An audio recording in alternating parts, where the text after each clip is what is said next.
Bonjour et bienvenue chers Alformers dans cette vidéo d'initialisation du Wi-Fi Pineapple.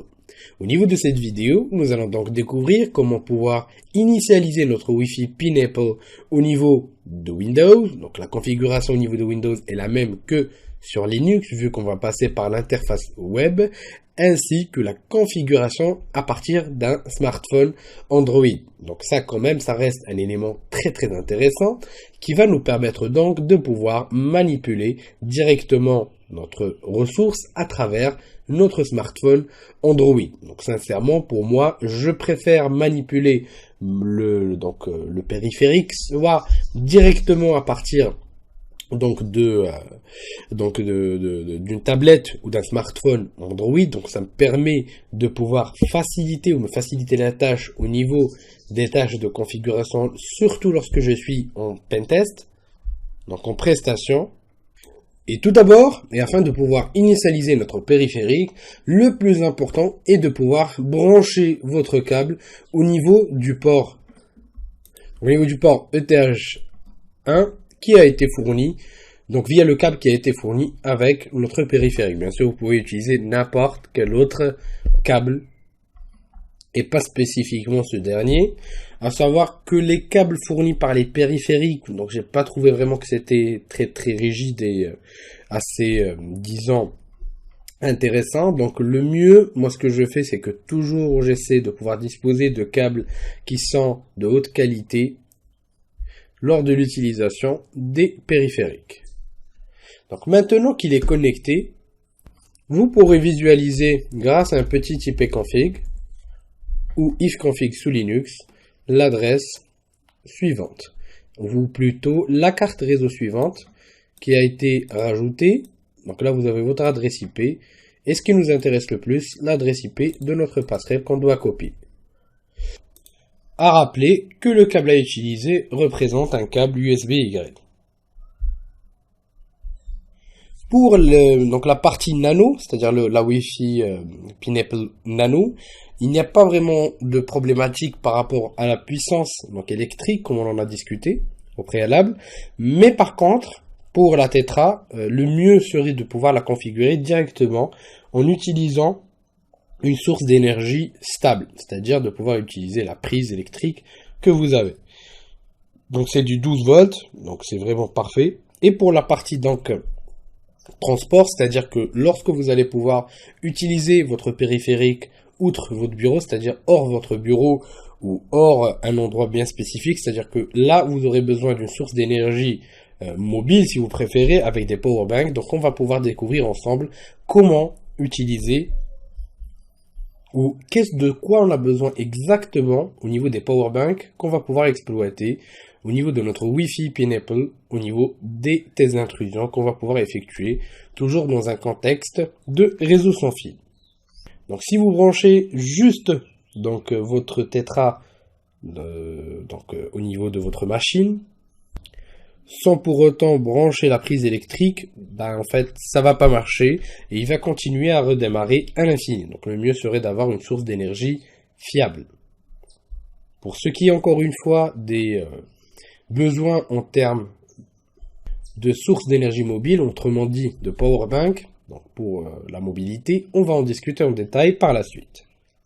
Une fois que nous pouvons visualiser notre carte réseau, nous allons nous diriger au niveau de l'adresse suivante, et plus précisément au niveau du port 1461 sur lequel tourne notre interface web. Une fois au niveau de l'adresse, donc vous aurez le petit écran d'initialisation suivant. Donc on va pouvoir manipuler ensemble. Donc là on va cliquer sur Get Start pour commencer la configuration. Ensuite sur Continue. Et là il nous demande si on souhaite continuer la configuration ou le premier boot de notre périphérique avec le Wi-Fi activé ou bien avec le Wi-Fi désactivé ou via le Wi-Fi activé. Donc pour nous, rapidement, on va désactiver la partie Wi-Fi le temps de la configuration, et c'est ce qui est d'ailleurs conseillé. Donc il suffit de cliquer sur le petit bouton Reset pour une seconde, même pas une seconde, donc juste un petit clic, donc pour continuer avec le Wi-Fi désactivé. Donc sinon on doit le maintenir plus de 2 secondes. Donc rappelons que le petit bouton Reset représente tout simplement donc le petit bouton que vous pouvez retrouver donc ici. Donc, oups, je vous le montre ici. Donc voilà, ça c'est le petit bouton reset. Donc j'appuie dessus. Il est où? Voilà. Une seule fois et là la configuration va continuer.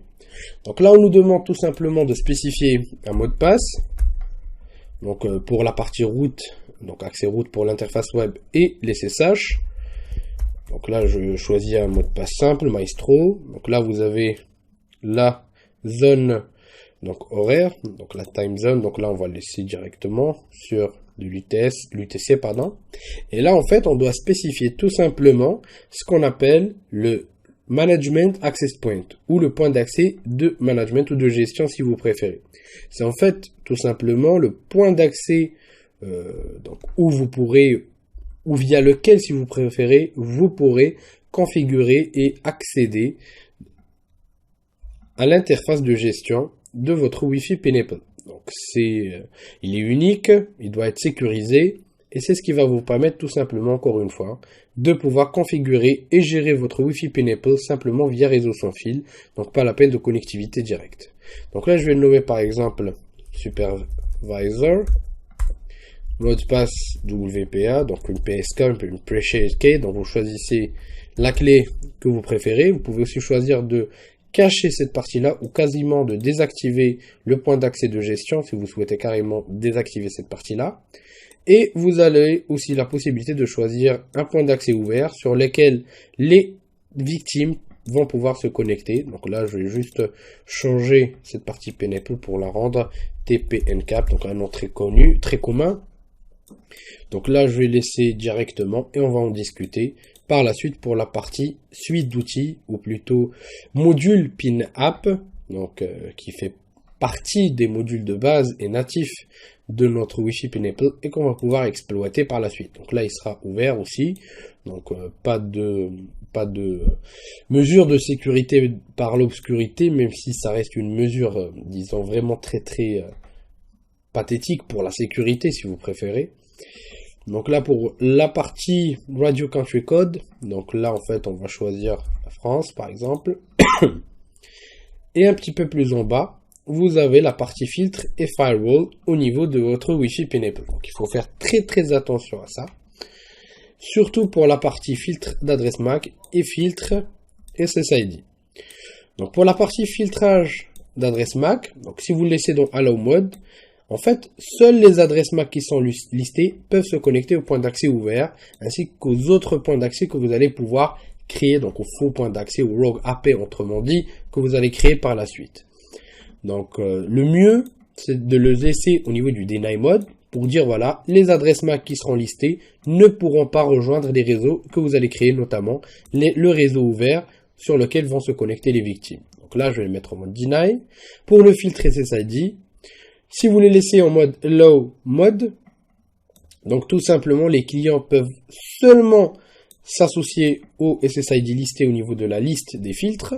Sinon, si vous le mettez en Deny Mode, les clients qui vont essayer de se connecter au SSID listé, donc ne seront pas acceptés pour une association, c'est-à-dire qu'ils ne pourront pas rejoindre les SSID qui sont listés. Donc le mieux, c'est de les laisser les deux en mode Deny. Là, on peut se permettre de pouvoir accepter ou pas la gestion via SSH et l'accès au niveau de l'interface WAN, l'interface web via le réseau WAN. Donc là, je vais laisser en autorisé, donc pour l'instant. Mais le mieux serait de désactiver les deux dans un contexte réel, si vous préférez. C'est ce qu'on fait généralement, mais en guise d'exemple, je vais le laisser comme ça.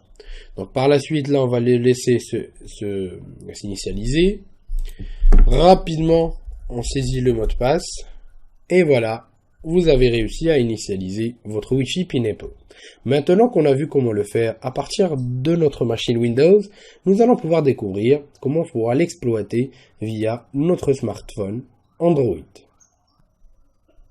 La partie Android reste quand même la partie la plus intéressante au niveau donc de la configuration du Pineapple Tetra ou même Nano. Et ça reste extrêmement simple. Donc il suffit en fait de brancher tout simplement votre câble USB sur le port spécifié. De l'autre côté, vous avez votre smartphone.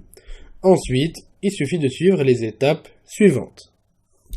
Comme vous pouvez donc le voir ici. Donc là, j'ai utilisé donc une tablette Android.